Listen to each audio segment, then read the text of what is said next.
New York City in the 1920s was a kingdom of contradictions.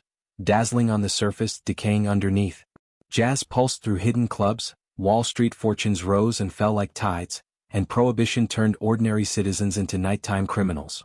The city glittered with possibility, but its foundations were built on corruption, greed, and violence. Behind the bright lights, the shadow world ruled. Politicians were bought before ballots were counted. Police captains collected envelopes thicker than their paychecks. Judges shook hands with the same men their rulings were meant to punish. Every institution had two faces, one for the public and one for the underworld. And the underworld itself? It was tearing itself apart. Bootleggers hijacked each other's trucks on icy highways. Ethnic gangs fought nightly turf battles. Extortion rings overlapped until bloodshed became the only negotiation. The mafia was primitive, divided, and locked in old Sicilian grudges that made no sense in America. This violent, fractured world was a graveyard for ambition. And yet it became the home of a young immigrant who would not only survive it, but learn to master it. The birth of a survivor, Salvatore Lucania, arrived in New York with nothing except hunger, the kind that pushed boys into either greatness or an early grave. On the Lower East Side, survival was an education. You learned quickly who lied, who cheated, who killed, and who could be trusted. Luciano survived beatings, shakedowns, street wars, and the brutal poverty that consumed thousands of immigrant families. But where others grew hardened or hopeless, Luciano grew aware. He noticed patterns. He read people. He understood fear and desire before he understood English. It was this intuitive psychology, not brute strength, that made him dangerous. He saw human weakness as clearly as street signs. He understood that influence mattered more than fists, and alliances mattered more than ancestry. By his teens he had already learned a rule most gangsters never understand. Power isn't seized. Power is engineered. Prohibition, opportunity drenched in chaos in 1920, prohibition dropped like a match into gasoline. Liquor went underground, profits went sky high, and every criminal with a car became part of a booming black market economy. But with opportunity came chaos. Gangs hijacked each other's shipments. Speakeasies paid protection to 3 different crews at once. Police corruption exploded. Bodies stacked up in alleys and floating docks. Most men drowned in this instability. Luciano saw something else hiding inside it, a vacuum. A city full of moving parts that no one understood. A business landscape with no CEO. A battlefield begging for someone who could turn chaos into structure. Alliances, the foundation of a silent empire. Luciano's genius didn't lie in violence. His genius lay in gathering the right minds. Meyer Lansky, the mathematician, the strategist. Bugsy Siegel, fearless, explosive, useful in ways logic could not explain. Frank Costello, the political diplomat with the smoothest tongue in New York. These were not soldiers. They were specialists. Luciano created a multi-ethnic coalition in a world where Sicilian bosses refused to sit in the same room with Jews or Irishmen. But he didn't care about prejudice. He cared about results. Where others saw outsiders, he saw assets. This alliance would become the silent engine that powered his journey from street kid to master strategist. The shadow strategist. What separated Luciano from every other aspiring gangster was not his ambition. Dozens had ambition, but his method. He didn't try to outshoot his enemies. He outthought them. He didn't try to intimidate rivals. He predicted them. He didn't try to dominate old-world bosses. He studied them, waited, and then outmaneuvered them. Luciano's weapons were subtle. A glance that manipulated confidence, a promise that bought loyalty, a silence that stirred suspicion between enemies, a handshake that hid a trap, a conversation that planted doubt or ambition. He wielded psychology like a knife, quietly, effectively, invisibly. Where the old mafia spoke in bullets, Luciano spoke in strategy. A central question begins to form as the 1920s ended. Luciano had survived kidnapping, gang wars, betrayals, and the suffocating weight of a system that refused to modernize. But he wasn't just surviving anymore. He was positioning himself, piece by piece, alliance by alliance, choice by choice. He was shaping New York's criminal world without anyone realizing they were already moving to his rhythm. And so the central question emerges, the question his rise forces us to ask. How did a young immigrant from the Lower East Side silently win the most brutal war for control of America's greatest city? Not with violence, not with heritage, but with intellect, alliances, and the psychology of power? That is the mystery. That is the legend. That is the rise of a shadow king. Before Lucky Luciano carved his influence into New York's criminal landscape, the underworld was a storm without a center. Violent, unpredictable, and ruled by men who clung to the past as fiercely as they fought over the future. The city streets in the 1910s and early 1920s were not governed by strategy. They were governed by instinct, fear, and tradition, three forces that kept the mafia fractured, immigrant gangs at war, and organized crime more chaotic than profitable. Luciano did not enter a structured empire. He entered a battlefield. The old world in a new city, Sicilian bosses in decline. The Sicilian mafia transplanted to America did not evolve. It merely migrated.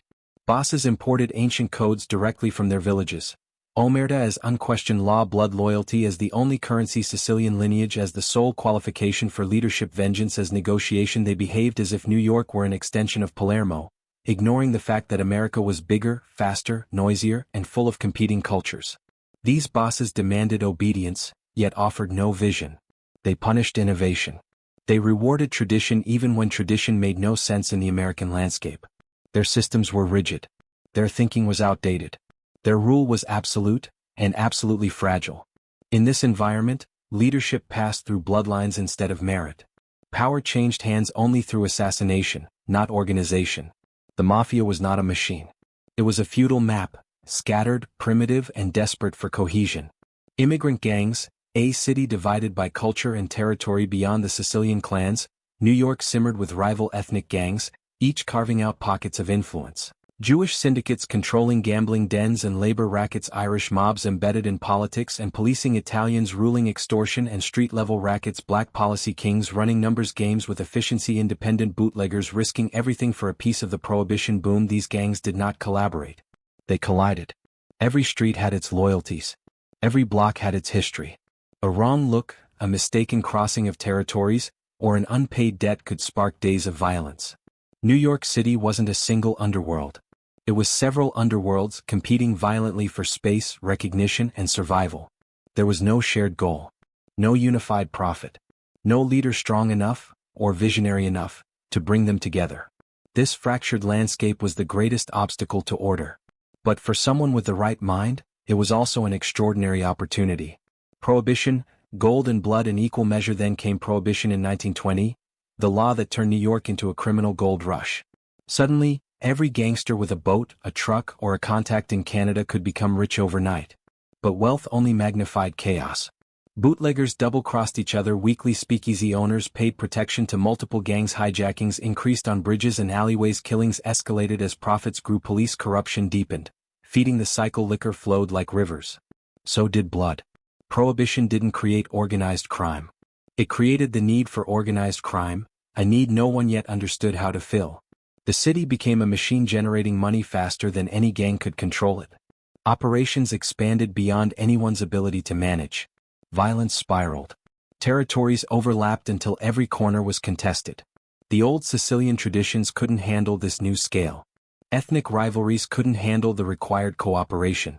Leaders couldn't handle the logistics. New York was drowning in opportunity it wasn't structured to handle.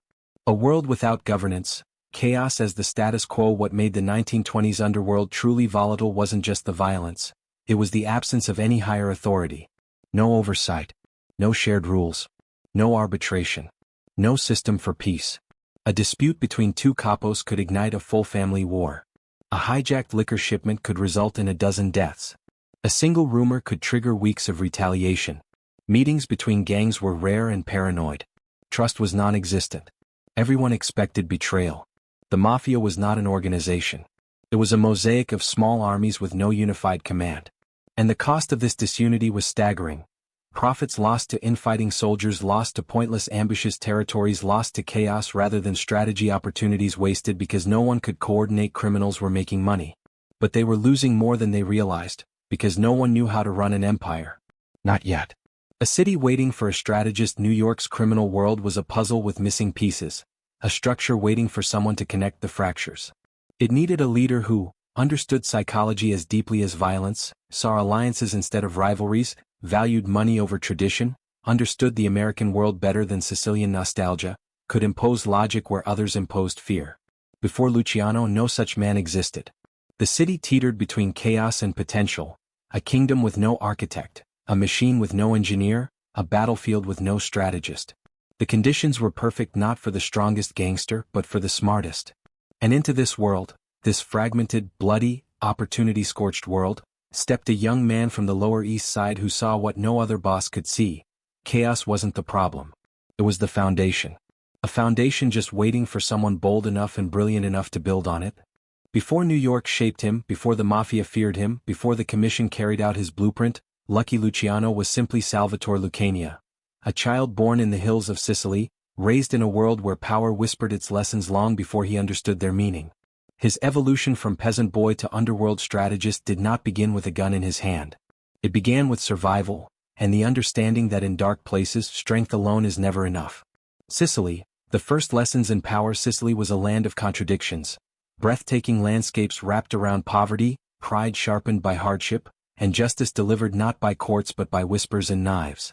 Luciano's earliest memories were shaped by this environment. Families settled disputes privately. Men spoke softly but carried threats like invisible daggers. Children learned quickly whom to respect and whom to avoid.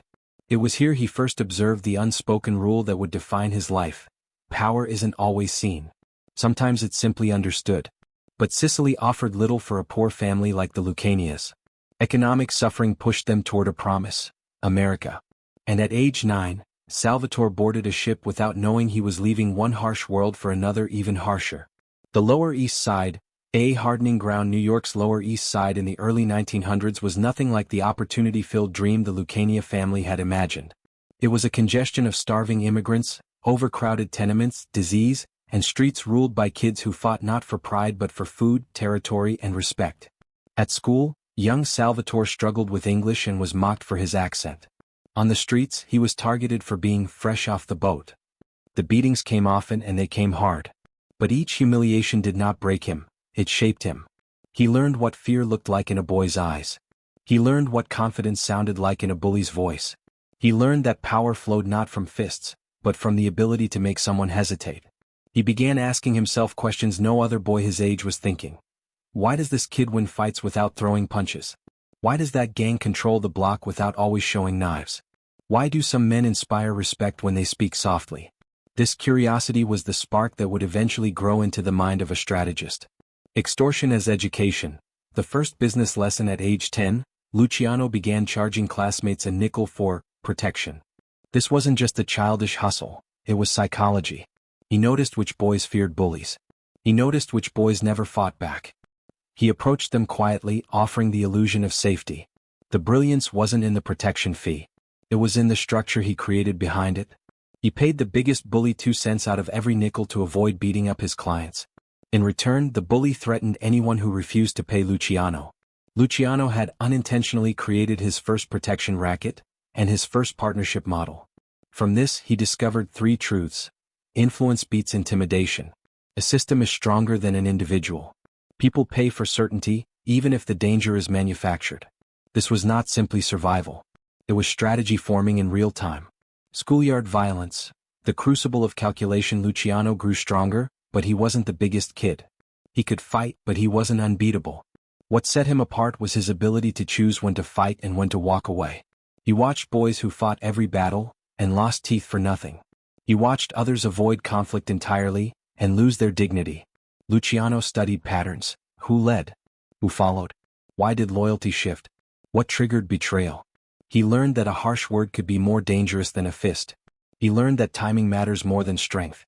He learned that confidence is often performance, and he mastered that performance young. Violence taught him what fear does to people. But observation taught him what power does. Social prejudice.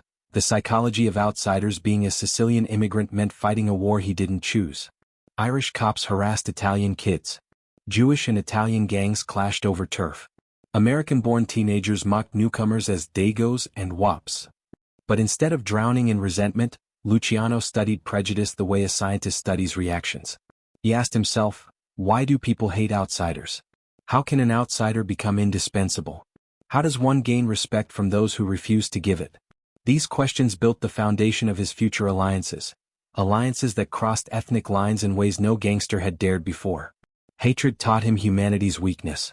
Isolation taught him the value of forming bonds others couldn't. Joining the gangs.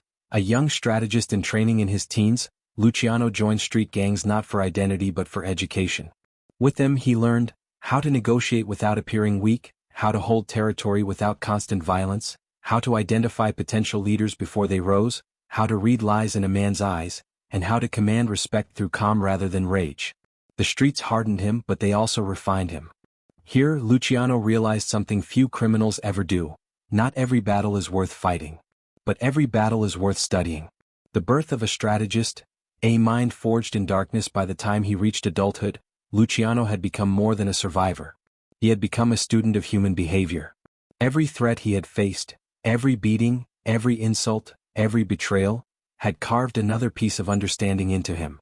He knew the difference between a man who killed for pride and a man who killed for purpose.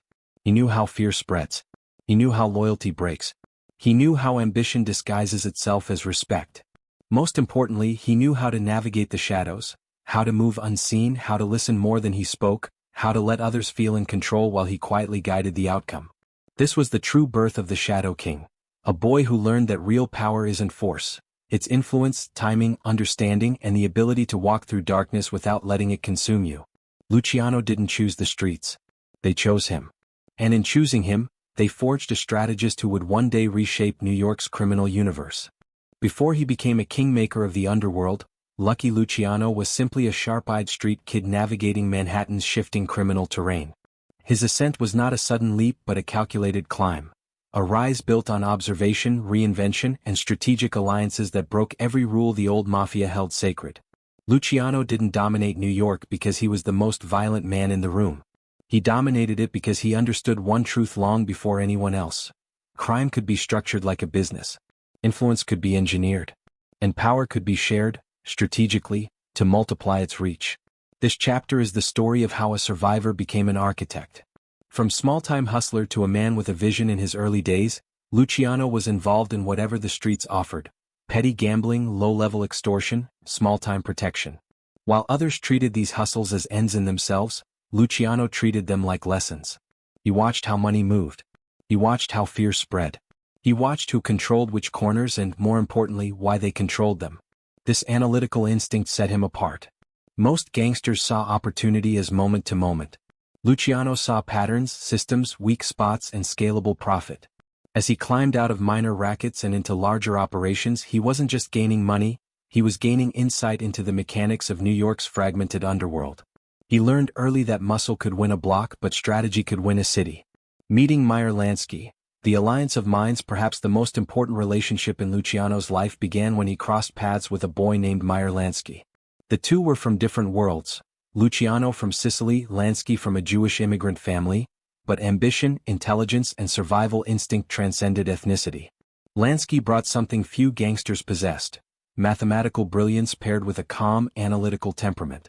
Where Luciano read people, Lansky read numbers. Where Luciano managed tension, Lansky managed risk. Together, they formed a partnership that felt more like the foundation of a corporate boardroom than a street alliance.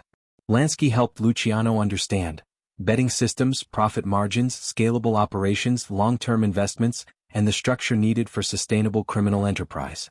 He reinforced Luciano's belief that the future of crime wasn't in tradition, it was in modernization. Enter Bugsy Siegel. Controlled chaos. If Lansky was logic, Bugsy Siegel was energy. Siegel was charismatic, fearless, and unpredictable, a natural enforcer who could intimidate simply by walking into a room. He embodied the kind of raw street power Luciano could never possess on his own. But Siegel was more than a weapon. He was a force of nature Luciano learned how to direct. With Lansky's brain, Siegel's firepower, and Luciano's leadership, the trio became one of the most effective criminal teams the American underworld had ever seen. Their bond, forged across ethnic lines, shattered the old mafia belief that Italians must operate only with Italians. Luciano saw what the old bosses could not. Success belonged to the men with talent, not just the right bloodline. Breaking cultural barriers, the new criminal model. The Sicilian bosses clung to their insular worldview, tribal loyalty, ethnic purity, and rigid hierarchy. They dismissed Jews, Irish, and other immigrant groups as lesser partners. Luciano had no patience for this. He knew the mafia would never grow if it continued isolating itself. The city was too big, the opportunities too vast, the competition too sophisticated.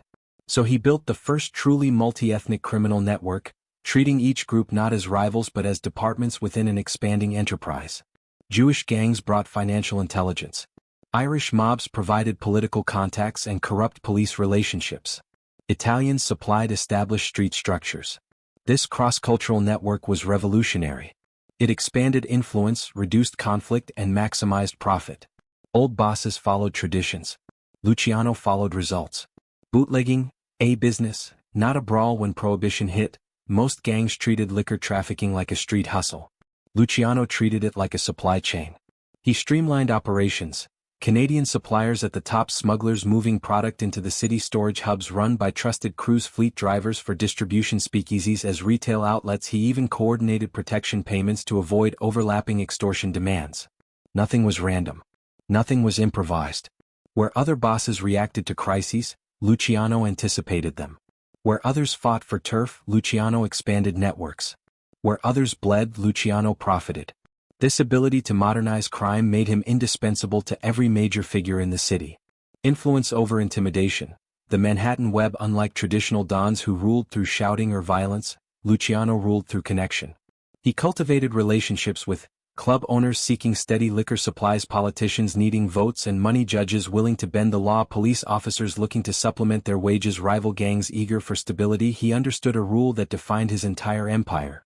Control is stronger when people believe they benefit from your success. That's how he turned New York's chaotic underworld into a manageable web, not through brute strength but through value, negotiation, and predictable partnership. Criminals who once fought endlessly now cooperated because Luciano's system made them richer. He wasn't demanding loyalty. He was creating conditions where loyalty became logical. Reinvention. The architect emerges. By the mid-1920s, Luciano was no longer a street hustler. He was a strategist working behind the scenes, influencing operations far larger than any single gang. What made him extraordinary was not just the money he made, it was the model he created. Decentralized operations, shared profits, multi-ethnic participation, predictable leadership structures, business-like management, and conflict resolution through negotiation. These were the early bricks of the empire he would soon finalize. Luciano had become something the underworld had never seen: a criminal executive. He wasn't thinking like a don, he was thinking like an architect, designing a system that could outgrow him, outlast him, and transform crime into an industry. And soon this architecture would collide with the old mafia, leading to a confrontation that would not only crown Luciano, but reshape the entire criminal universe of New York. Long before Lucky Luciano envisioned a modern criminal empire, long before the Commission brought order to chaos, there existed one principle older than the mafia itself: omerta. A code not written on paper, not enforced by courts, but carved into the bones of every Sicilian man who walked into the underworld. Omerta was silence. Omerta was loyalty. Omerta was the belief that betrayal was a fate worse than death. To break it was to lose your identity, your honor, and your life.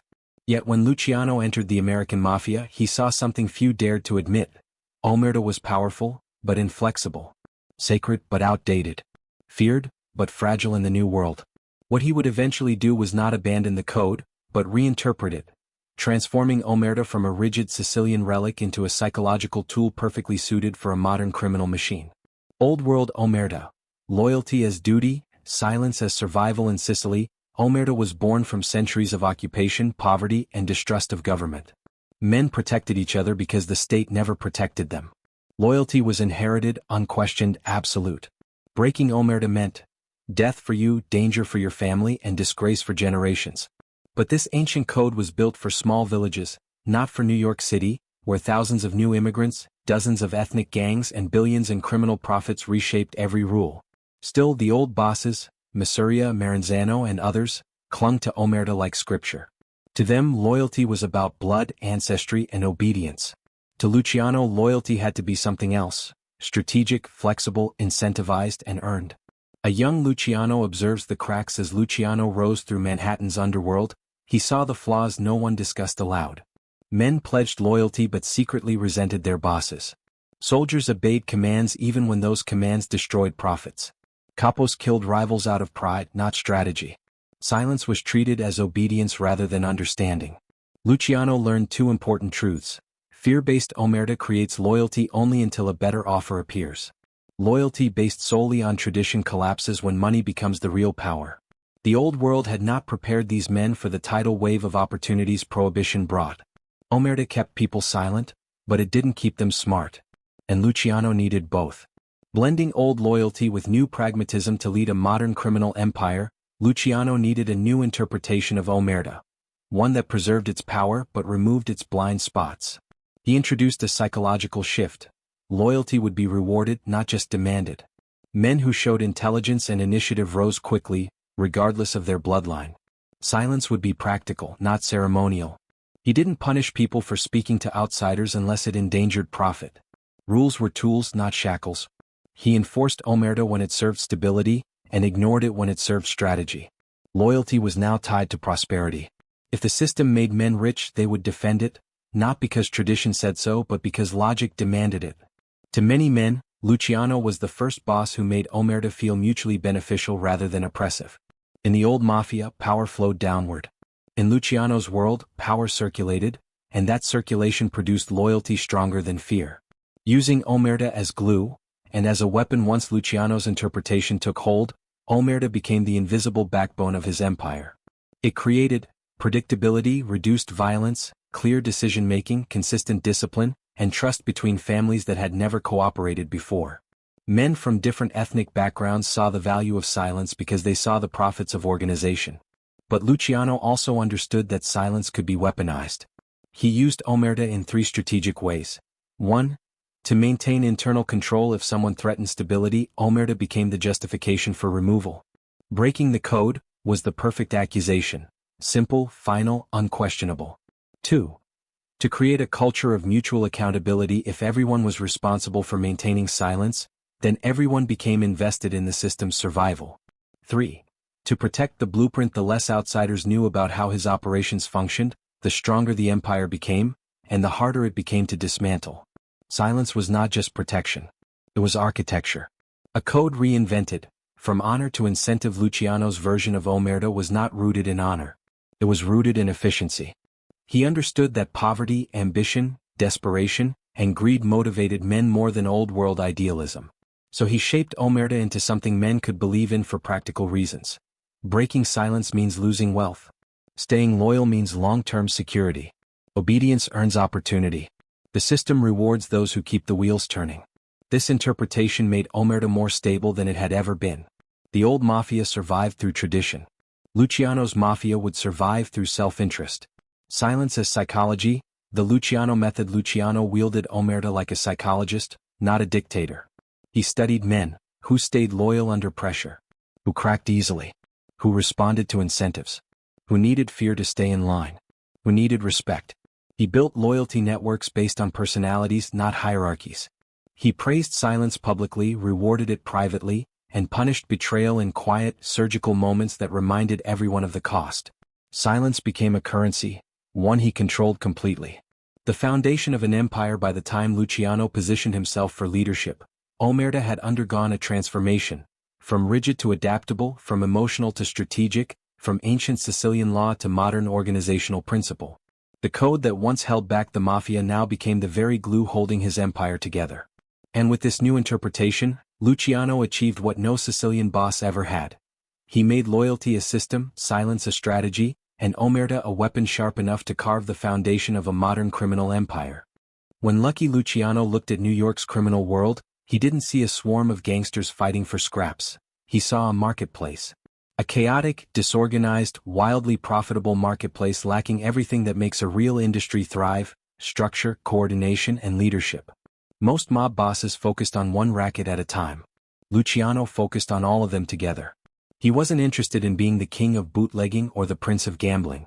He wanted to be the architect of a criminal economy, a network of interconnected industries feeding into one another, operating smoothly, efficiently, and predictably. His genius wasn't in inventing crime. It was in organizing it. Bootlegging, the first streamlined supply chain. Prohibition had turned liquor into gold. But while others scrambled from crisis to crisis, Luciano approached bootlegging like a factory operation. He reorganized the entire system. 1.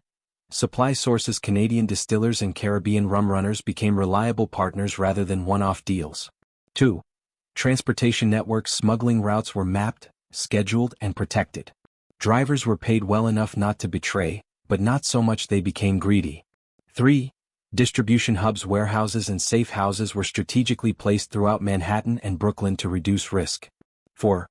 Retail outlets, speakeasies, nightclubs, and restaurants operated on contracts. Steady supply for steady payment. 5. Protection payments instead of multiple gangs extorting the same location. Luciano centralized protection fees so owners paid once, and were protected by all. Bootlegging was no longer a brawl. It was a supply chain, and Luciano ran it like a corporate logistics division. Where others hijacked trucks, Luciano negotiated pricing. Where others fought over territory, Luciano divided markets. Where others relied on muscle, Luciano relied on design. Gambling, from backroom hustles to organized profit, gambling had always been part of New York's underworld, but it was scattered, small-scale, and unstable. Luciano saw it differently. He envisioned standardized rules, consistent payouts, predictable locations, safe operations, and cross-family cooperation. He didn't just run gambling dens, he built a network of gambling enterprises tied into his other rackets. High-end card rooms funded mid-level casinos. Mid-level casinos funded lower-tier street operations. And all revenue traveled upward in clean, predictable percentages. He created a structure where gamblers trusted the system, owners feared disappointing him, and profits rarely fluctuated. For the first time, gambling felt organized, not erratic. Luciano understood a simple truth. People gamble more when the environment feels stable. Profit grows when risk is controlled. And he controlled the risk. Prostitution, a harsh industry made mechanical. Unlike bootlegging or gambling, prostitution was dangerous, chaotic, and emotionally volatile. But it was also profitable and uncontrolled. Luciano didn't glorify the business, but he recognized its scale and inevitability. So he industrialized it. 1. Centralized brothel networks. Instead of independent madams fighting for customers, he created a chain of brothels with standardized operations. 2. Pricing structure. Rates became consistent across territories, creating predictable revenue. 3. Oversight and rotation. Workers rotated locations to prevent burnout, police recognition, and territorial conflicts. 4. Layered management. Low-level pimps reported to mid-level managers, who reported to Luciano's top captains. 5. Protection as policy. Violence against workers was punished swiftly, not out of morality but out of business logic. Luciano turned prostitution into an industry not by expanding it, but by organizing it. That organization would later be used against him in the courtroom, but at the time, it made him one of the richest figures in the underworld. Labor unions, the invisible empire. Perhaps Luciano's most sophisticated move was infiltrating labor unions. He saw what no gangster before him had noticed. Controlling unions meant controlling legitimate industries. Construction, shipping, trucking, clothing factories, docks, every sector ran through unions. And unions were vulnerable. Luciano worked with men like Frank Costello to bribe union leaders, manipulate elections, win sweetheart contracts, infiltrate pension funds, and impose security services through intimidation. Union control gave him political influence, legitimate business ties, access to payroll systems, and leverage over companies too afraid to refuse deals. It was the most elegant racket of all because it was hidden beneath the appearance of legitimacy. Luciano wasn't just a criminal. He was becoming a silent partner in New York's economic infrastructure. Interconnected revenue streams, the heart of his empire. What made Luciano revolutionary was not the scale of each racket, but how he merged them into a single ecosystem. Bootlegging fed gambling. Gambling fed construction rackets. Construction rackets fed union corruption. Union corruption fed political influence. Political influence fed protection for brothels, casinos, and smuggling routes. Every operation supported the others. Every racket shared information. Every partner knew their place in the chain. Chaos became coordination. Competition became cooperation. Violence became selective, deliberate, and strategic. Luciano didn't run a gang. He ran a network economy. The modern business model, mafia as corporation. For the first time in American history, a criminal organization functioned like a corporation. Divisions, families, department heads, capos, middle management, crews, product lines, rackets, risk assessments, investment strategies, profit-sharing agreements, executive oversight. Luciano himself, even decision-making mirrored corporate structure. Meetings, votes, budgets, and long-term planning. The mafia was no longer a collection of feuding clans. Under Luciano, it was a business empire, designed with the precision of a Fortune 500 company and enforced with the ruthlessness of the streets. Stability through structure. Luciano's business model reduced unnecessary violence by replacing it with predictable systems. Rules replaced revenge. Governance replaced grudges. Profit replaced pride. He proved something radical. When crime becomes organized, chaos becomes manageable, and profits multiply. This philosophy would soon lead to his greatest creation, one that would reshape the mafia forever. A governing body that would regulate the entire criminal economy. The Commission. But before that revolution could take shape, Luciano had to eliminate the old guard and clear the battlefield for a new era. For all his brilliance and vision, Lucky Luciano's rise did not unfold on a smooth, strategic path. It unfolded inside a maze, a web of alliances, rivalries, hidden resentments, and shifting loyalties that made New York's underworld one of the most dangerous landscapes in America. Every handshake carried two meanings. Every ally carried a knife. Every victory carried a price. This was the world where Luciano learned the most brutal lesson of power. Ambition is expensive and trust is never free. Joe Masuria, the boss who tried to own him in the 1920s. Joe, the boss, Masuria was one of the most feared mafia leaders in New York. Crude, arrogant, and violently traditional, Masuria believed loyalty was purchased with intimidation. He demanded absolute obedience from his men, including Luciano. To Masuria, Luciano was useful. Young, sharp, ambitious, and capable of bridging gaps that Masuria couldn't understand. But usefulness was not the same as respect. Masuria treated Luciano like an errand boy, not like the rising strategist he was. He mocked his alliances with Jews, dismissed his ideas for modern organization, and reacted to change with paranoia instead of vision. Luciano noticed something fatal in Masuria. He lived in the past. He feared innovation. He trusted no one but demanded blind devotion. Working under him taught Luciano what not to become. But more importantly, it taught him something else. A leader who refuses to evolve becomes a target of history, and sometimes, a target of men. Salvatore Maranzano, the Don who promised a crown across New York, stood Masuria's greatest rival. Salvatore Maranzano, an old-school Sicilian who saw himself as a Roman emperor reborn. Refined, educated, and deadly, Maranzano ran his operations with military precision. Where Masuria used brute force, Maranzano used calculation. Where Masuria barked orders, Maranzano whispered commands. Where Masuria saw Luciano as a tool, Maranzano saw him as an asset. Maranzano promised Luciano something Masuria never could: a future. He flattered him, praised his intelligence, and hinted at positions of power once the ongoing struggle, later called the Castellamarese War, ended. But Maranzano was still a product of Sicily. He believed in strict hierarchy, rigid obedience, and the myth of the boss of bosses. Luciano realized that though Maranzano was smarter than Masuria, he was just as dangerous, because a man who imagines himself a king never shares the throne. To both bosses, Luciano was a bridge to modernity. To both, he was also expendable. Navigating between them required more than loyalty. It required survival-level psychology. Dutch Schultz, the wild card. If Masuria and Maranzano represented the old Sicilian guard, Dutch Schultz represented something else entirely: the volatility of the American gangster. Schultz was brutal, unpredictable, and capable of violence even Luciano found excessive. He built a bootlegging empire through sheer force, intimidating judges, cops, and competitors alike. Luciano admired Schultz's courage but saw his recklessness as a liability. Schultz didn't plan, he reacted. He didn't negotiate, he threatened. He didn't build alliances, he shattered them. Their relationship became a balancing act. They partnered when profits aligned. They clashed when Schultz's impulses jeopardized stability. They maneuvered around each other when the political climate heated up. Schultz taught Luciano another vital truth: a powerful ally becomes a deadly enemy the moment he stops thinking strategically. Luciano knew that aligning with Schultz too closely would bring heat, chaos, and ruin. Keeping distance, however, risked provoking a man who solved problems with bullets. It was a delicate dance, one Luciano navigated with cautious intelligence. Vito Genovese, the ambition in the mirror of all the men in Luciano's orbit, none reflected his ambition more sharply than Vito Genovese. Genovese was bold, ruthless, and hungry, a man who saw the mafia not as an organization but as a ladder. He admired Luciano, followed him, and learned from him.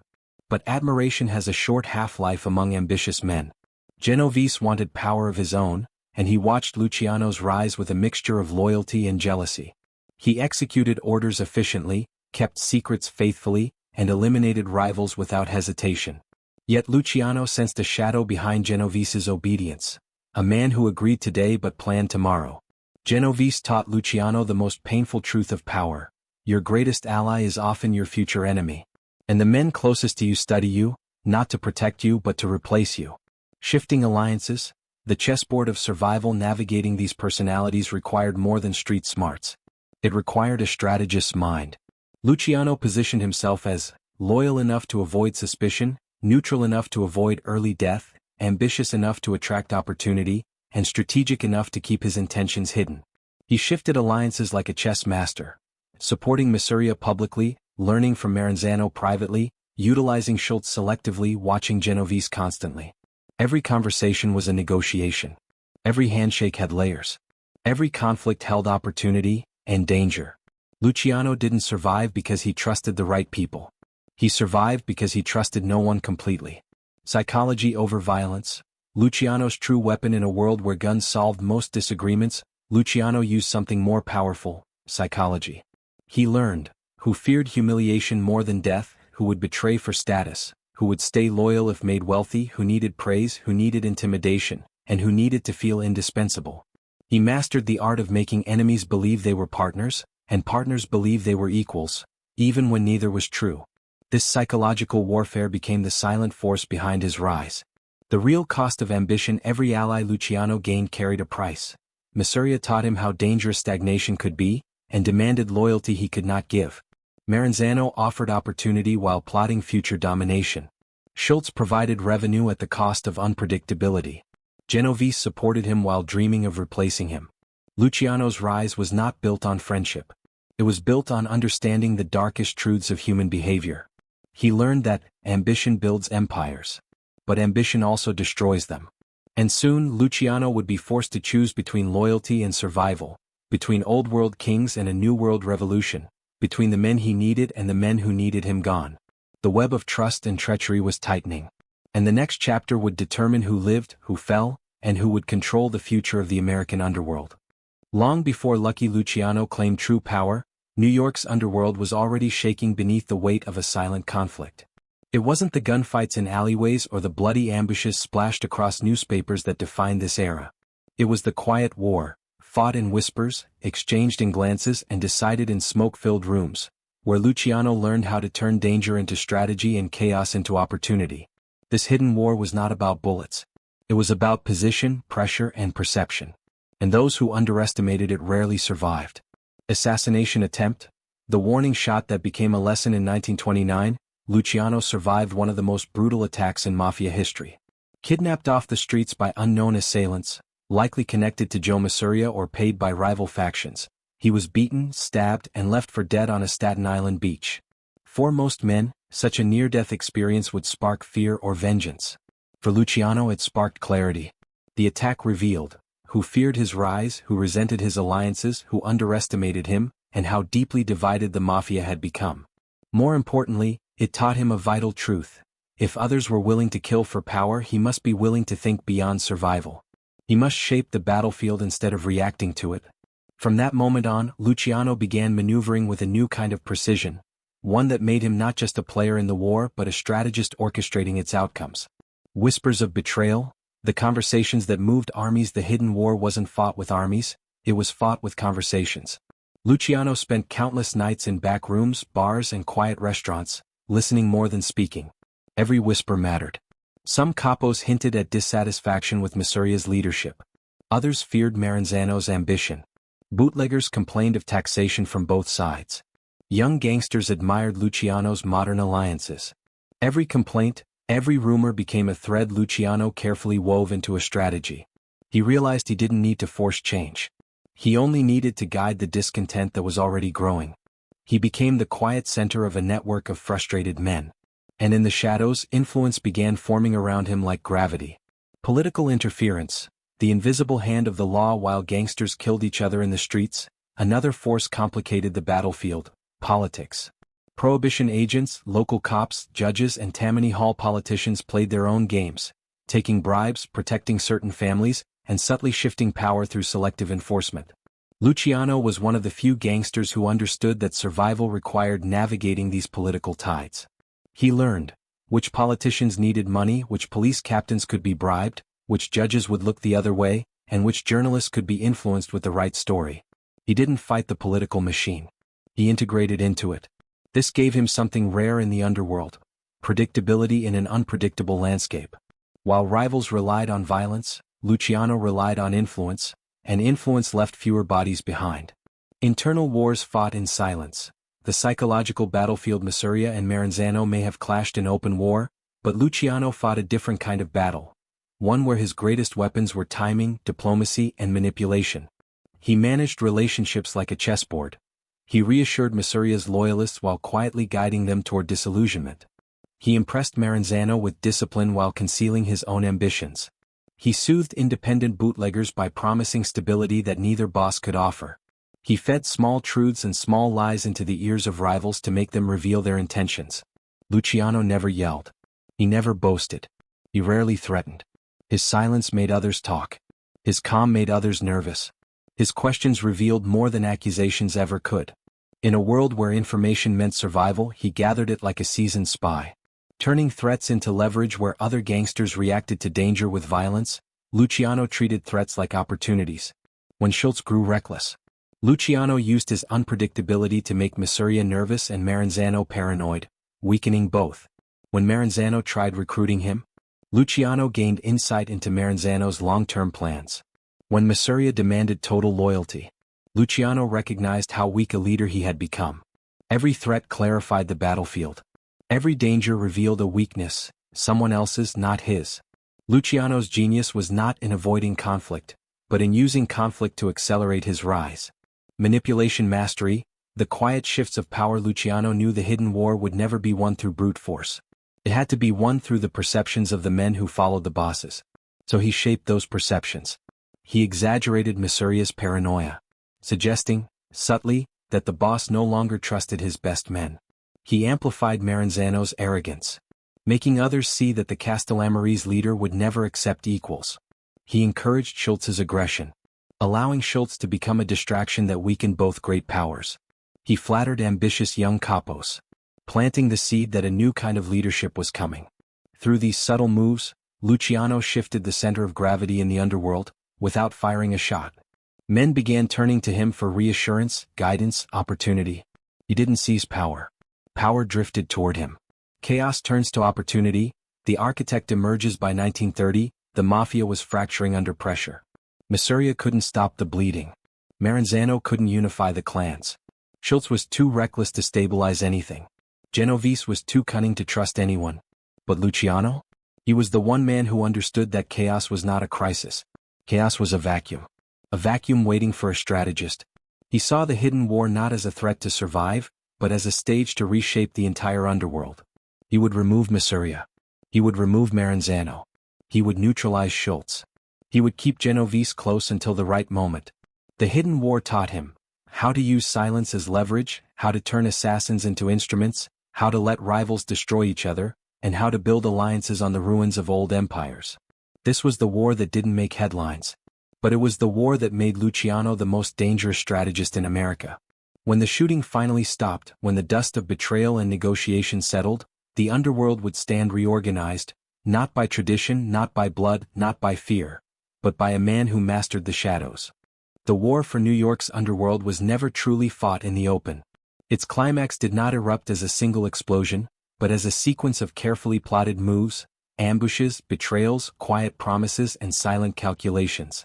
By the time the bodies hit the floor, the real war had already been won. Lucky Luciano didn't conquer the mafia through brute force. He conquered it through patience, diplomacy, and deadly precision, qualities that made him the most dangerous man in American organized crime. This is the chapter where the old world dies and the Shadow King rises. The end of Joe, the boss Masuria. A kingdom collapsing from within. By 1931, Joe Masuria's reign had become suffocating, inefficient, and destructive. His paranoia grew with every rumor. He trusted no one. He taxed his men heavily, micromanaged rackets he didn't understand, and dismissed the growing power of modern alliances Luciano had built. To Masuria, change meant betrayal. To Luciano, Masuria himself had become the obstacle to the future. The Castellammare's war, fought between Masuria and Maranzano, had already drenched New York in blood. But Luciano recognized what few others could. Neither boss could win, not truly. Both were relics of an old world collapsing under the weight of a new one. And so he made his decision. Luciano approached Maranzano in secret. He offered him something no one had dared before, the death of Joe Masuria.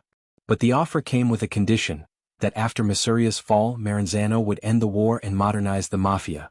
Maranzano agreed. Luciano smiled, though he knew exactly how temporary that alliance would be. On April 15, 1931, the trap was set at a Coney Island restaurant. Masuria sat at a table playing cards, believing Luciano was bringing him good news. Luciano excused himself to the bathroom. In the seconds that followed, 4 gunmen, loyal to Luciano's network, entered and opened fire. Joe Masuria died with the cards still in his hand. The first king had fallen. But Luciano knew the war was not finished. Not yet. The rise of Salvatore Maranzano, and the shadow beneath it. Maranzano had won the Castellamarese War by default, emerging as the new boss of bosses. He presented himself as refined, intellectual and enlightened compared to Masuria. He spoke of Roman discipline, military structure, Caesar-like authority. For a moment some believed he might be the modern leader the mafia needed. But Luciano quickly saw the truth. Maranzano was simply Masuria wearing better clothes. A dictator decorated with elegance. He distrusted Luciano's multi-ethnic alliances. He demanded total obedience. He began reorganizing the mafia into rigid hierarchies, placing himself at the top not as a leader but as a monarch. Then came the fatal mistake. Maranzano hired assassins to kill Luciano. Luciano learned of the plot before it could be executed. And in that moment, the strategic calm that defined him became a blade. He knew he had only 2 choices, strike first or die. The assassination of Maranzano, precision in the shadows. Luciano reached out to Meyer Lansky. Lansky quietly assembled a team of Jewish hitmen, men unknown to Maranzano's guards and therefore able to breach his defenses without suspicion. Luciano understood something profound. The future of organized crime could not be built on fear, bloodline, or ego. It had to be built on structure, cooperation, and shared profit. And Maranzano was the final obstacle to that vision. On September 10, 1931, in his Manhattan office, Maranzano awaited federal agents he had requested to investigate Luciano. But the men who entered were no federal agents. They were hitmen in badges and suits. Maranzano reached for a weapon too slowly. He was stabbed and shot repeatedly, a brutal death marking the end of the old mafia era. When the news spread, the underworld trembled. 2 kings had fallen in less than 6 months, both cleared from the board by a man who had barely raised his voice. The Shadow King's crown was invisible, but everyone could feel its weight. The emergence of a new order, Luciano's invisible crown with both bosses gone. The mafia expected Luciano to declare himself supreme leader. But he didn't. He did something unprecedented instead. He dissolved the concept of a boss of bosses altogether. Luciano understood that absolute power breeds insecurity, jealousy, and rebellion. He had witnessed firsthand how dictators fall. So he created a system where no man, not even himself, would be untouchable. He reorganized New York's mafia into 5 families: Bonanno, Prophesai, Mangano, Lucchese, Luciano, later Genovese, each with its own boss, underboss, consigliere, capos, and soldiers. But the brilliance lay not in the families. It lay in the council he formed above them all. The birth of the Commission. The Commission was the first governing body in organized crime. A board of directors designed to settle disputes, prevent unnecessary wars, regulate territory, coordinate national rackets, and maintain balance among families. It was democracy dipped in blood, business wrapped in secrecy. Luciano did not seize the throne. He built a table and seated everyone at it. This made him more powerful than any dictator, not because he controlled everything but because everything flowed through the system he designed. The Shadow King ruled not from above, but from within the structure itself. Patience, diplomacy, and deadly precision. His path to dominance. Luciano's victory was not luck. It was architecture.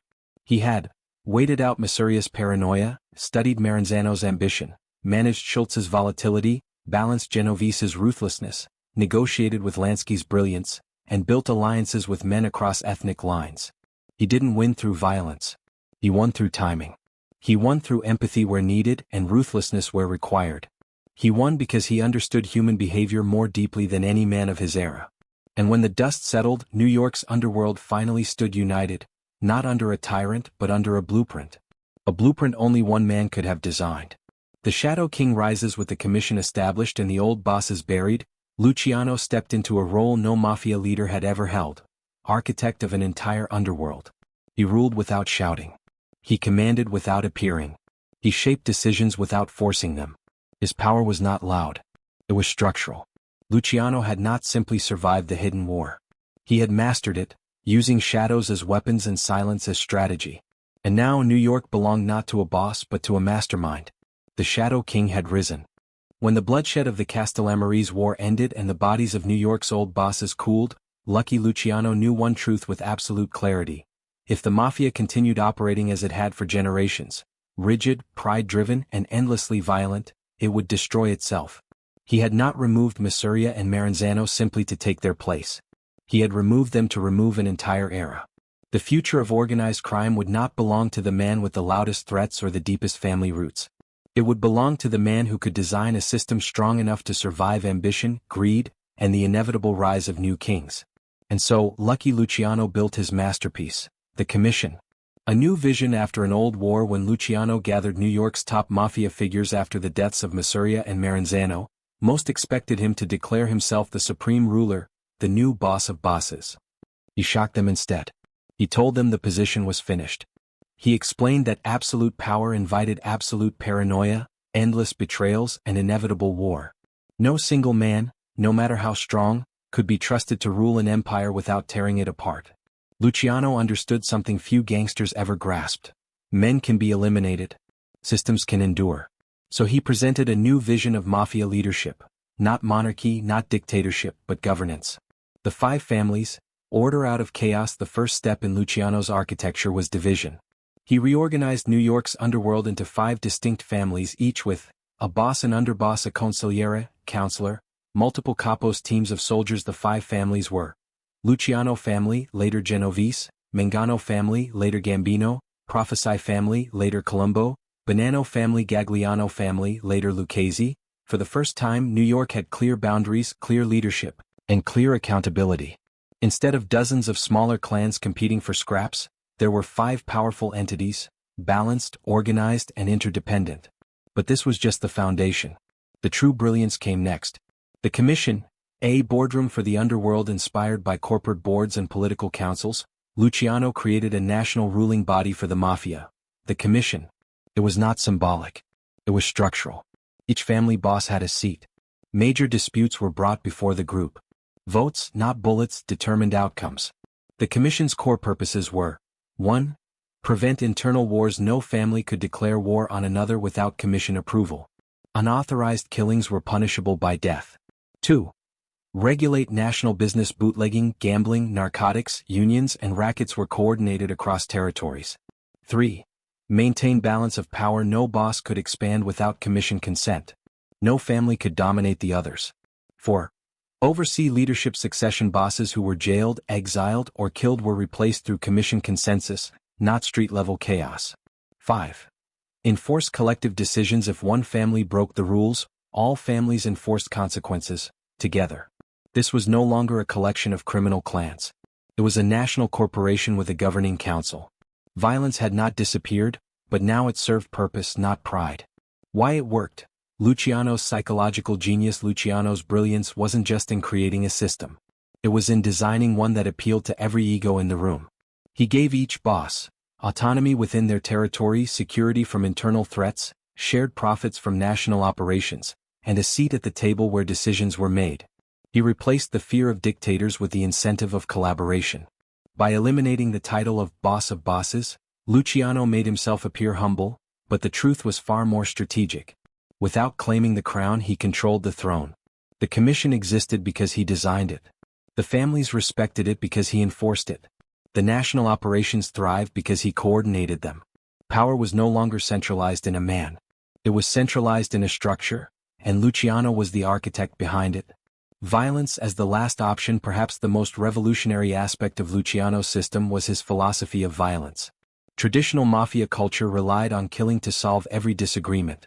Luciano saw excessive violence as a threat to profit, and to the mafia's public invisibility.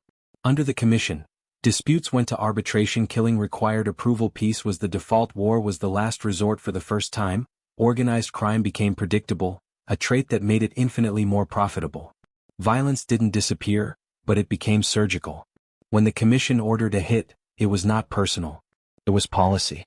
This cold logic marked Luciano as something entirely new, a criminal executive, not a street boss. A system designed to outlive its creator. Luciano didn't build the commission for himself. He built it for the empire he envisioned, a system that could function regardless of who sat in which seat. He understood the flaw of the old mafia: when the boss dies, the structure dies with him. So he built a structure that would survive his arrest, his exile, and even his death. And it did. Decades after Luciano was removed from the United States, and long after he died in Italy, the commission continued to govern the American mafia. His blueprint outlived the Prohibition era, countless wars between families, hundreds of arrests, the decline of unions, and generations of bosses. The system survived because it was designed to survive. Luciano had given the mafia something it never had: longevity. The Shadow King's ultimate claim to dominance. Luciano's true genius was not in murder, intimidation, or wealth. It was in architecture. By building the commission, he ensured that no future king could rule as irrationally as Masuria, or as arrogantly as Maranzano. He shaped an entire underworld without ever needing to call himself king. Because true power is not in wearing the crown. True power is in building the throne others are forced to sit on. Luciano could be imprisoned. He could be exiled. He could be dead. But as long as the commission existed, he ruled. Not visibly. Not officially. But structurally. Fundamentally. Permanently. Lucky Luciano didn't just change the mafia. He redesigned it. And in doing so, he proved that the most influential revolutions are not born on battlefields, but in blueprints. 4 years, Lucky Luciano operated like a phantom at the center of America's criminal universe, visible enough to be respected, invisible enough to be untouchable. The commission functioned smoothly, rackets operated with corporate precision, and New York's underworld thrived under a system that seemed immune to collapse. But even the strongest architecture has its cracks. And power, no matter how carefully designed, always draws the attention of those who believe they can dismantle it. Luciano's empire did not crumble from a single strike. Its fall began slowly, through exposure, pressure, and the one force he could never fully control: betrayal. A changing wind. The government wakes up. Throughout the early 1930s, newspapers had glamorized gangsters. Bootleggers became folk heroes. Politicians looked away as long as money flowed. And the public treated vice as a thrilling escape from the gloom of the Great Depression. But tides shift. Mothers blamed gangsters for corrupting their sons. Religious groups launched moral crusades. Politicians realized that targeting organized crime made them look heroic. Newspapers discovered that exposing underworld figures sold more copies than praising them. The country needed a villain. And the mafia, now bigger, richer, and more structured than ever, became an irresistible target. The shadow world Luciano built was about to be dragged into the light. Enter Thomas E. Dewey. The relentless prosecutor Thomas Dewey arrived not as a cop, but as a crusader. Young, ambitious, calculating, he possessed a moral certainty that Luciano recognized instantly as dangerous.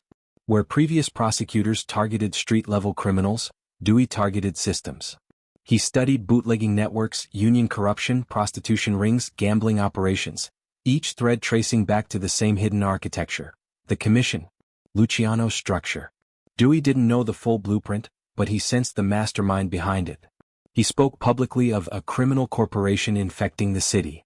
Newspapers amplified his accusations. Public opinion shifted.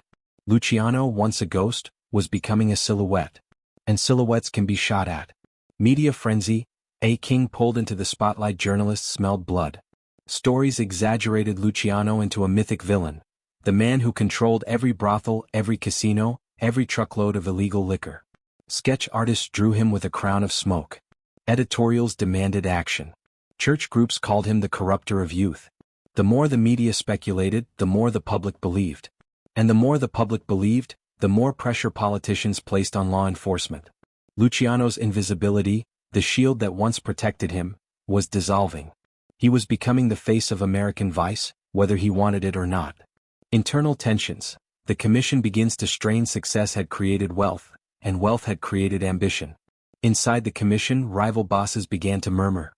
Why is Luciano getting all the attention? Why should his downfall endanger us? What if Dewey is right? What if Luciano is too powerful? If he falls, who rises next? Ambitious men like Vito Genovese watched eagerly. Genovese admired Luciano but also envied him. No man studies you more closely than the one who dreams of taking your throne. Others simply feared the heat. The commission had been designed to withstand conflict, but it was never designed to withstand visibility. Luciano felt the shift immediately. Meetings grew quieter. Questions became sharper. Support became conditional. The structure he built still stood, but the loyalty that held it together was weakening.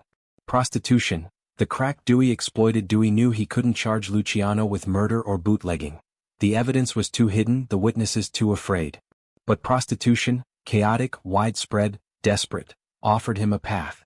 He launched a massive campaign, raiding brothels across Manhattan, interrogating madams, threatening long prison sentences, flipping frightened workers, connecting the most fragile spokes of the empire to its strongest wheel, Luciano. The testimony was inconsistent, the accusations unclear, the structure exaggerated. But Dewey didn't need perfection. He needed a story. And newspapers loved this one. Luciano the sex trafficker. Luciano the exploiter of women. Luciano the architect of immorality. The public outrage was immediate, and the political pressure became unstoppable. The betrayal, the hit that came from inside. Luciano had always known that betrayal was part of the underworld, but he had built the commission partially to prevent internal treachery. Still, betrayal found him. Someone within his circle, whether out of fear, ambition, or resentment, fed information to Dewey's investigators. Not enough to expose the entire structure, but enough to map the edges of Luciano's influence. Rumors whispered through the ranks. A soldier flipped. A lieutenant confessed. A rival boss leaked details to save himself. Luciano didn't know who betrayed him, but he knew why. His power had become too large. His shadow too long. His crown too heavy for others to tolerate. The underworld he built was beginning to question whether its architect had become a liability. Political momentum. The machine wants blood. Dewey's campaign transformed him into a national figure. He made fiery speeches promising to cleanse New York of organized crime. Voters cheered. Politicians praised him. Newspapers crowned him a hero. The political machine was moving, and Luciano was its chosen target. For the first time, Luciano couldn't negotiate his way out. He couldn't bribe a judge. He couldn't intimidate the shadows. His strength had always been invisibility. Now that he was exposed, his enemies were no longer gangsters. They were the public, the law, the government, and the political ambitions of men who saw him as their stepping stone. A structure tested. The beginning of the end. As Dewey closed in, Luciano's empire felt tremors. Some allies stepped back. Some rivals sharpened their knives. Some soldiers panicked and disappeared. Some bosses wondered whether removing Luciano would save them. The commission did not betray him outright, but it did not shield him either. Luciano realized the brutal truth. He had built a system meant to survive without a single leader. Now that leader was becoming unnecessary. The fall did not begin with handcuffs. It began with whispers, with shifting loyalties, with rivals calculating opportunities, with newspapers screaming guilt before a trial began, with a government hungry for victory, and with one determined prosecutor who refused to be intimidated. The Shadow King had ruled from the darkness. Now the light was burning him alive. The beginning of the end had arrived. But the true reckoning was still to come. When Lucky Luciano walked into the Manhattan courtroom in 1936, he did not enter as the invisible architect of America's underworld. He entered as a defendant, under the brightest, harshest light he had ever faced. This was not a trial of a man. It was a trial of a myth, a trial of a system, a trial of the very idea that power could exist safely in the shadows. For years, Luciano had shaped the mafia like a silent puppeteer. Now, for the first time, he was the one controlled, by the law, the media, and the public he had once stayed hidden from. The Shadow King had been dragged into daylight. A courtroom already poisoned before the opening arguments. Before a single witness testified, the newspapers had already declared a verdict. Luciano, King of Vice. Luciano, Mastermind of Prostitution. Luciano, Dark Emperor of New York. The headlines weren't reporting. They were condemning. The public, hungry for moral clarity in a chaotic era, demanded a villain. Thomas Dewey, the rising prosecutor, offered them Luciano's name.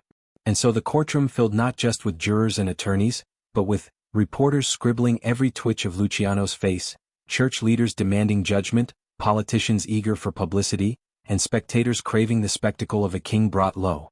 The atmosphere was charged, less like a legal proceeding and more like a public execution. Witnesses turned state's evidence. Fear becomes testimony. Dewey's strategy was simple but devastating. Break the weakest links in Luciano's empire and use their words to tie him to a criminal network too vast to ignore. Witness after witness took the stand, Frightened madams shaking as they spoke, prostitutes crying under the glare of cameras, low-level pimps desperate to avoid prison, former associates seeking redemption, or revenge. Their stories contradicted each other. Details shifted from one day to the next. Many had been coerced or threatened. Some barely knew Luciano personally. But Dewey didn't need perfect witnesses. He needed emotion. The courtroom gasped when women described alleged coercion. Spectators leaned forward when maps of prostitution houses were displayed. The jury, overwhelmed by the sheer volume of testimony, began to see not individuals, but a structure. A structure that required a mastermind. A mastermind Dewey insisted was Luciano. The truth didn't matter. The perception did. Luciano's composure. A king defending his throne throughout the trial, Luciano sat calm, dignified, seemingly unbreakable. He wore tailored suits. He took notes. He whispered advice to his attorneys. He presented the image of a businessman fighting absurd accusations. But inside he understood the danger. He knew he was not on trial for actions but for influence. Not for crimes but for being the man everyone feared he might be. He had built an empire on silence. Now silence was being used against him. He had built alliances. Now some of those same allies were conveniently unavailable. He had designed a system to protect itself. Now that system had distanced itself from him. Luciano was fighting a narrative, not evidence. And narratives rarely lose in a courtroom. Dewey's masterstroke, turning the mafia into a corporate crime. Dewey understood something ingenious. Luciano's modernization of the mafia could be reframed as evidence of leadership in a national prostitution ring. He described the underworld like a corporation. Executives who managed madams, divisions that handled operations, profit centers tied to organized vice. And at the top, he insisted, sat Luciano, the chairman of corruption. Luciano's own brilliance had become the prosecution's greatest weapon. Where others saw innovation, Dewey painted a criminal empire. Where Luciano created structure to reduce violence, Dewey presented it as proof of far-reaching control. The commission, once his crowning achievement, became the prosecution's smoking gun. Structure meant responsibility. Responsibility meant guilt. For the first time, Luciano saw his blueprint turning against him. The media circus, shadows burned away outside the courthouse, photographers flashed bulbs like gunfire. Inside, sketch artists captured Luciano's expression as though it were the face of American sin. Every day headlines grew louder. Lucania exposed, king of the underworld unraveled. Dewey strikes again. The Shadow King, once a ghost, had become a symbol, and symbols are easier to destroy than men. The public didn't want nuance. They wanted justice. They wanted closure. They wanted a villain to match the chaos of the times. Luciano, calm and poised, understood the truth he could never admit. He was losing not the trial but the story. The verdict, a crown shattered on June 18, 1936, after weeks of testimony and days of deliberation, the jury returned. Guilty. Luciano didn't flinch. He kept his expression neutral as the sentence was read, 30 to 50 years. The courtroom erupted into whispers, gasps, and triumph. Dewey stood like a victorious general. Reporters sprinted to telephones. The public celebrated the downfall of the man they had been taught to fear. Luciano stood quietly, hands clasped, jaw tight. He was not afraid. He was not surprised. He was not broken. But he understood something profoundly painful.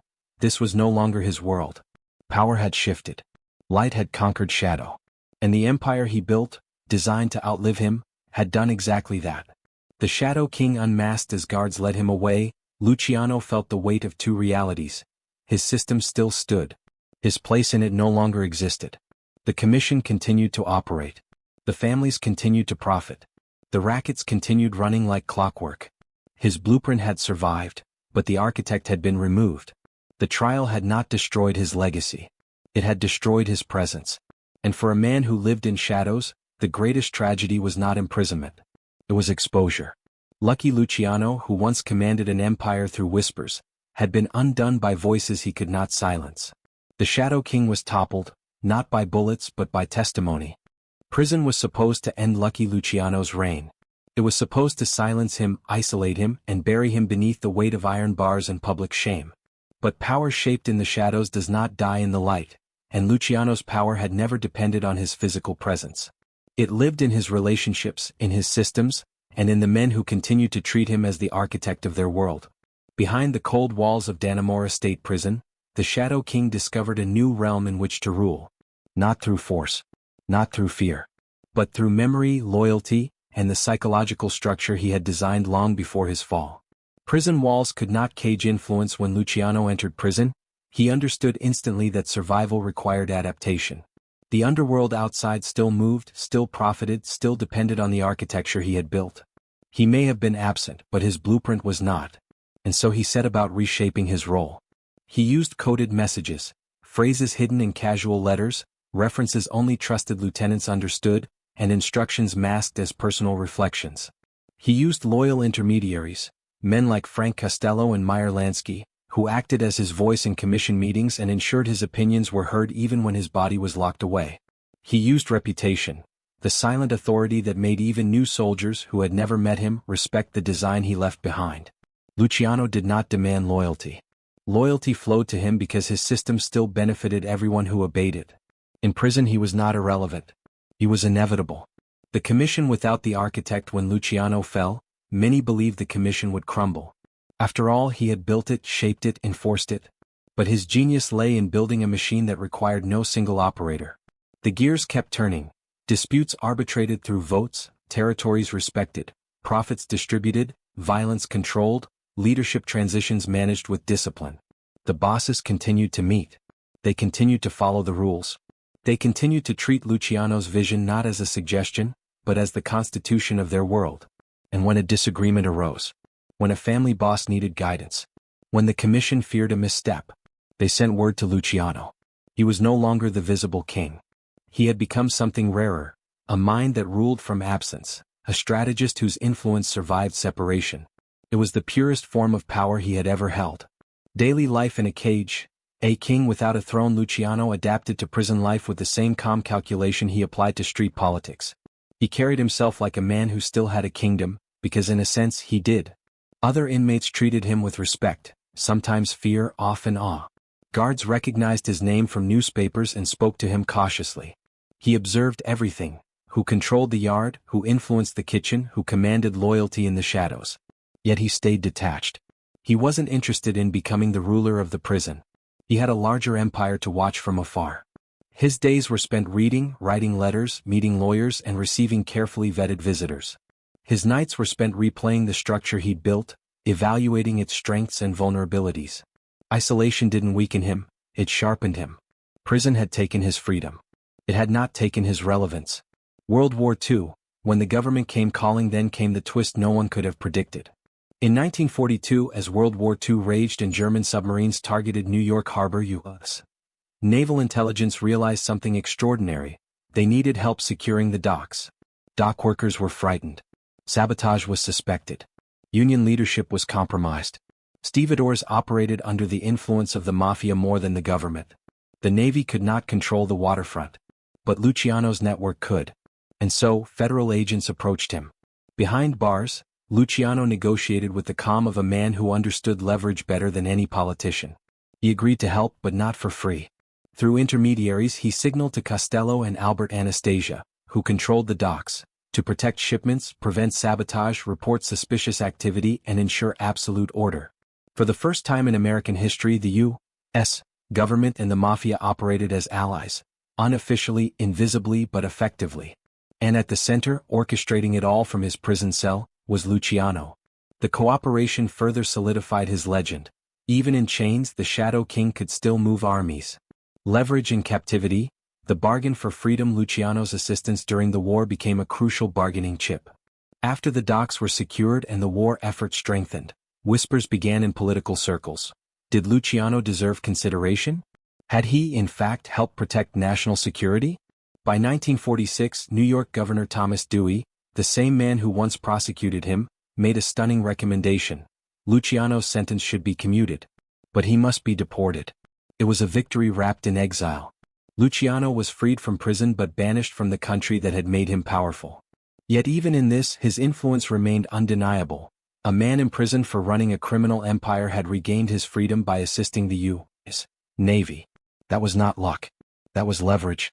Psychological legacy, power without presence. When Luciano left America, he left behind more than an empire.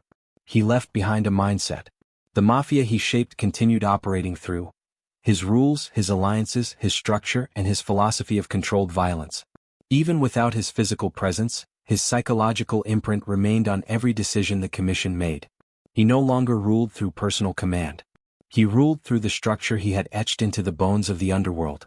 Prison had not ended his reign. It had transformed it. The Shadow King, still cast in darkness, Luciano once commanded through presence. Now he commanded through absence. His empire no longer needed him physically because he had already written himself into its foundation. He was no longer the king who stood at the head of the table. He was the spirit embedded in the rules of the game. Behind bars, he had proven what only true strategists understand. Power is not a throne. Power is the ability to shape the world even after you've been removed from it. Luciano did not lose his influence in prison. He refined it. He weaponized it. He immortalized it. The Shadow King had simply changed thrones. Deportation was not a release, it was an erasure. When Lucky Luciano was forced onto the ship that carried him back to Italy in 1946, the American underworld he had designed kept moving without hesitation, without interruption, without him. The commission met. Families operated. Money flowed. Order held. His blueprint lived. The architect did not. For a man who had shaped New York's criminal empire with whispered influence and invisible strategy, exile was a new kind of prison. One with no walls, no bars, and no path back to the kingdom he once ruled from the shadows. Luciano arrived in Naples as a legend. He settled there as a man out of place. Returned to a land that was no longer home. Italy, the country of his birth, felt foreign. He had left Sicily as a child who barely understood the politics of survival. He returned as a man who had mastered them, only to discover that here, none of it mattered. The local police watched him constantly. The government feared his influence. Old world mafia leaders respected his name but doubted his relevance. He was a symbol, yes, but symbols don't command armies. In New York, Luciano's voice had carried weight in every room. In Naples, his words landed on dust. Worse, the criminal world of Italy was shifting toward narcotics, global smuggling, and alliances he had not shaped. The American mafia was evolving too. New faces rising, old relationships fading, opportunities expanding in directions he could no longer guide. The empire he built had grown beyond his reach. A man trying to reassemble shadows, Luciano refused to disappear quietly. He attempted to rebuild influence through the same tools that had once made him unstoppable. Relationships, negotiation, strategy. He reached out to old allies in the American Commission. He offered advice through coded letters. He proposed collaborations with Sicilian bosses. He tried to position himself as a mediator in disputes, hoping to regain even a fraction of the authority exile had stripped from him. But every effort revealed the same painful truth: distance kills relevance. Luciano's empire now functioned through an ecosystem he designed, but ecosystems evolve. Systems adapt. People replace their architects with new interpreters. The mafia no longer needed a kingmaker. It needed managers, diplomats, administrators, roles filled by men who lived where the power now flowed. Luciano was still respected. But he was no longer essential. The Havana interlude, one last attempt at power in 1947, Luciano made his boldest move since exile. With Meyer Lansky's help, he slipped out of Italy and traveled secretly to Cuba. Far closer to New York, far closer to relevance, far closer to the empire he could still feel pulsing across the ocean. For a short, electrifying moment it worked. Mob bosses flew in to meet him. High-level decisions passed through him again. He spoke about narcotics routes, casino expansion, and international coordination with the confidence of a man who had found his throne again. Old allies looked at him with something dangerously close to reverence. New bosses looked at him with curiosity mixed with fear.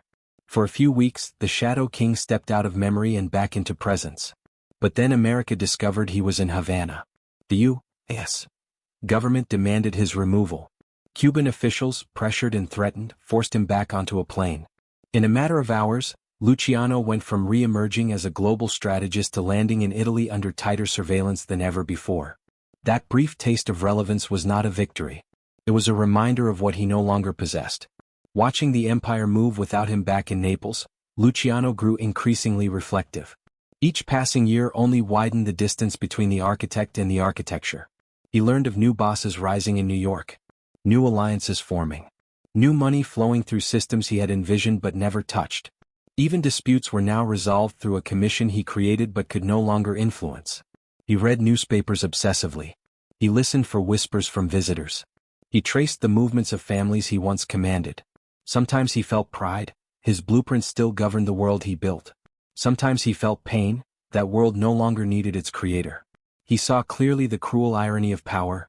If you build a system strong enough to outlive you, it will outgrow you as well. Loneliness in a life that outlived its peak. Luciano's final years were marked not by danger, but by loneliness. He lived in modest apartments, not mansions. He walked Neapolitan streets alone, unrecognized by most. He spent evenings replaying conversations, alliances, betrayals, trying to understand how a man so central to a city's underworld could become invisible in his final decades. He continued receiving letters, but fewer each year. Old allies died. New leaders rose who felt no obligation to consult him. The modern underworld grew younger, more ruthless, more global. Luciano had become a relic, a reminder of a different era, a myth walking through a world that no longer spoke the language of his rise. His real punishment was not exile from America. It was exile from relevance. A king without a kingdom. Luciano's power had always come from strategy, not territory. From influence, not proximity. But in exile, even influence evaporates. He saw his empire continue without him. The commission functioning smoothly, families thriving, new rackets rising. The architecture he created stood firm. But the architect had become a ghost. In the quiet of his later years, Luciano understood something profound. He had designed the mafia to survive betrayal, war, and generational change. He had succeeded. His blueprint lived. But like all architects, he was no longer needed by the structure he built. He died in 1962, a man remembered not for where he ended, but for what continued long after him. The Shadow King had no kingdom in the end. But his kingdom never forgot his design.